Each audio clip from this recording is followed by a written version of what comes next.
Ikaw ba ay isang sabungero? At maraming alagang manok? Nais mo bang maging maliksi ang mga paa ng iyong mga alagang manok? Lalo na sa araw ng pakikipaglaban ng manok na yaon. Kung gayon para sa iyo ang video na ito. Ito'y hango sa 77 kapangyarihan ng Baski Karana. Nais po ba ninyong maging masigla? At mabilis ang mga paa ng inyong sasabunging manok sa akto ng pakikipaglaban? Kung gayon ganito po ang inyong gagawin. Ang oras yon ang nasa ibaba po nito ay inyong ibubulong sa tubig ng 3 beses na paulit-ulit.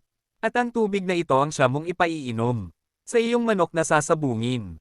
At ang sagradong tubig na ito, ang siya mo ring ibabasa o ihahaplos sa kanyang balahibo at paa ng manok na ito. Ngunit habang binabasa ng tubig ang kanyang balahibo, ay sinasabayan mo naman ng pagsambit at hihip ng oras yon sa kanyang balahibo hanggang sa kanyang paa. At asahan po ninyo na kasing bilis ng kidlat ang pagkilos ng manok na yaon. Narito po ang oras yon.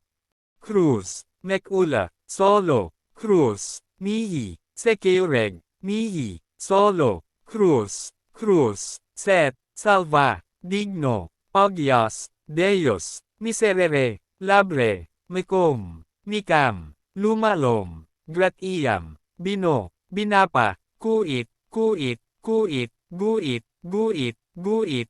Paalala, gawin lang po ninyo ng tama. At mayroong paniniwala at pananampalataya. At makakamit po ninyo ang bisa. God bless.